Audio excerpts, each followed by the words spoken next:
Hello everyone, welcome to my Aussie Dude review at 10 o'clock Saturday the 9th of September. Good evening everyone, I hope you're all well, so welcome. Tonight I'm going to go back to an old classic that everyone probably hasn't watched for a long time, and obviously it's also a film that everyone grew up with as well. So firstly I want to talk about Jumanji, but before I start I'm going to talk about Jumanji 2. Jumanji 2 is coming out on the 29th of December this year, starring Dwayne Johnson, Kevin Hart, Karen Gilligan, and also Jack Black. Jumanji 2 is basically it's a sequel to Jumanji, the original film. It's based on not being the board game, the actual game itself, where some of the teenagers from high school actually play the avatars of the game. So that's where Dwayne Johnson becomes the hunter. Kevin Hart is the guy who knows everything altogether in regards to traces for the jungle. Karen Gilligan's the one who knows how to work in survival and fight off baddies, and Jack Black is just the one who's just scared of everything, which is so funny.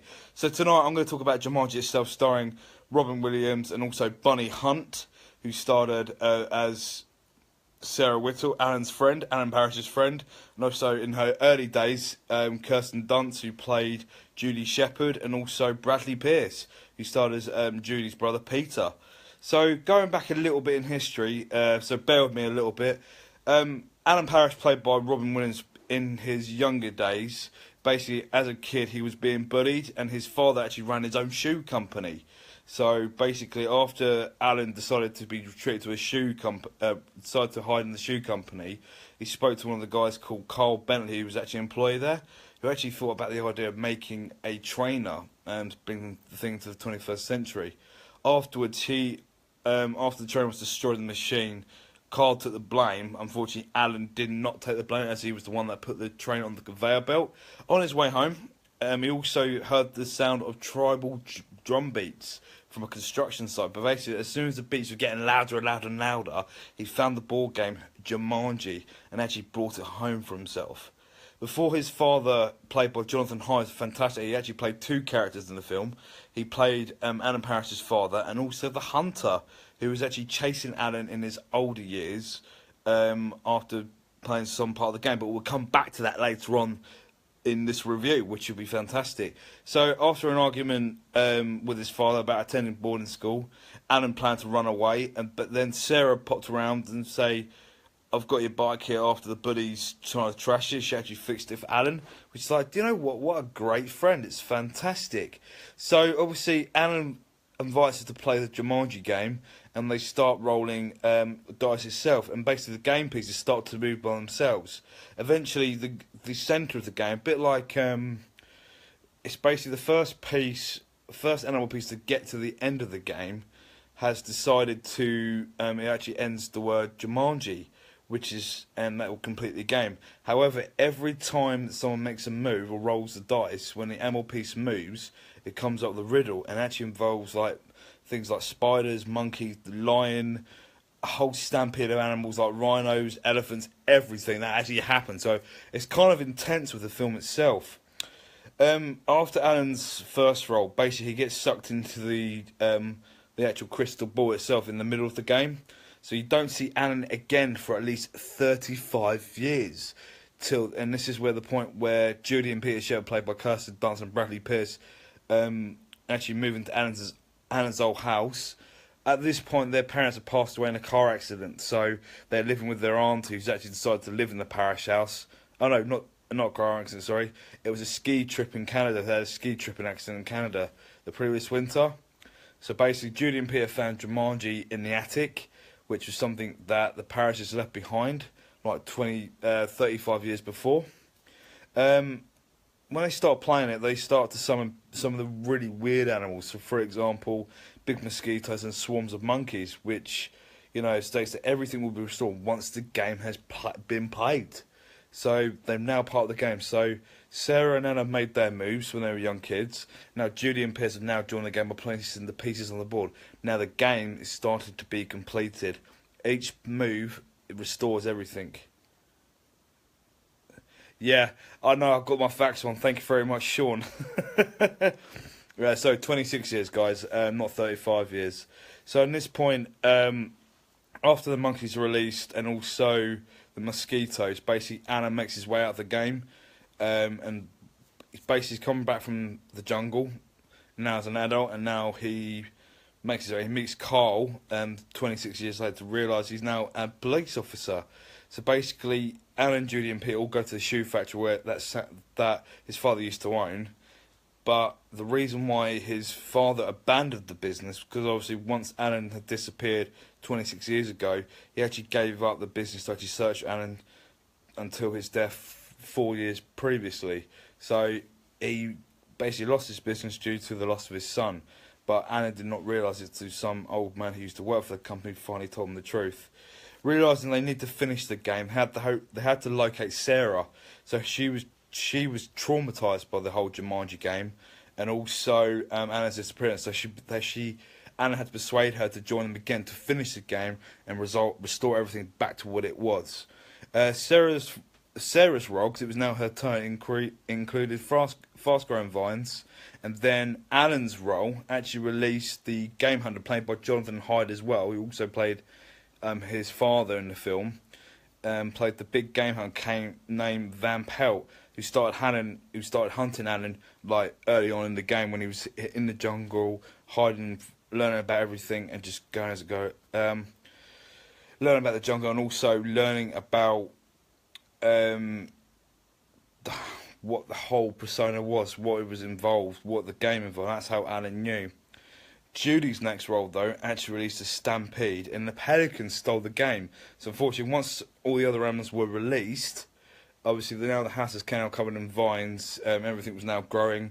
The animals actually destroyed the house and stampeded through the front door. So it's like, oh my god, what do we do now? All these animals are loose. It's just, oh, we need to resolve this big time.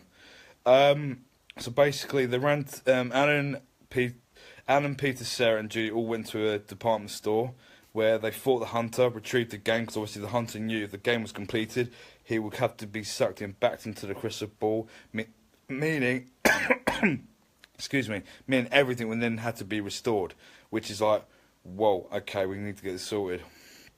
Afterwards, the whole mansion was overrun by jungle wildlife, meaning that obviously you had rain, like the jungle itself, and now you had it was all rivers, and then they got caught up. Eventually, when I think the last roll was actually Alan. Alan had to make the last roll to actually, I think it was a roll of sixes to actually end the game, because it was Peter. So Peter's last roll was the one that actually ended the game. Alan was basically being hunted by Van Pelt again. He stood there ready to fight him. However, once Peter had done his role, he was the last animal piece that will eventually reach the crystal ball, and everything was sucked back in again, which is fantastic. After this happened, Alan dropped the dice. He wins the game, and because of everything that had to be happen, everything got reversed, which is fantastic. So once the dice was rolled, it said Jumanji. Everything was getting sucked back in the stampede. The pelican, the hunter, the vines, everything was reversed, which is fantastic. At this point, Alan and Sarah returned to 1969 as children, so going way back to the beginning of the film.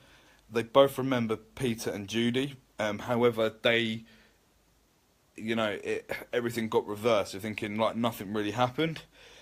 Afterwards, Alan, when his father came back from an evening out with his mother, Alan reunited with his father and admitted that he was responsible for the shoe damaging the factory's machine. So later, instead of Carl being fired, Carl was actually rehired. And then obviously things got better for the business when the new form of training was actually released into the market, which is fantastic. Afterwards, Alan and Sarah both took Jumanji, the board game itself, into her and just threw it.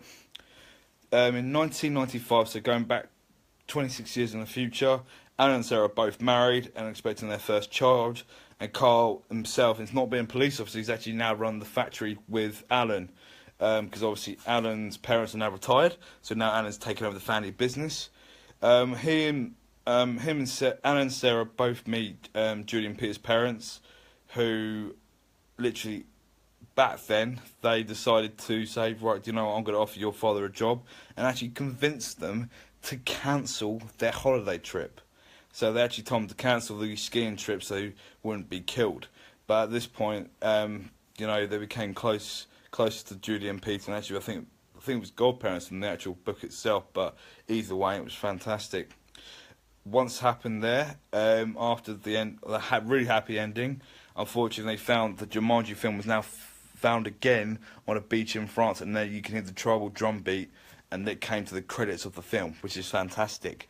So, yeah, I mean, overall, it's a good old classic. To be honest, Jumanji 2, acting as a prequel, acting as a sequel to the first one, I think it's fantastic. Looking at the trailer, it looks immense. I mean, looking at history of Jumanji as well, I mean, in 2005, after the film was made, there was actually a TV series based on the film, and also in the television version, everyone got sucked into the jungle to resolve it, a bit like a cartoon.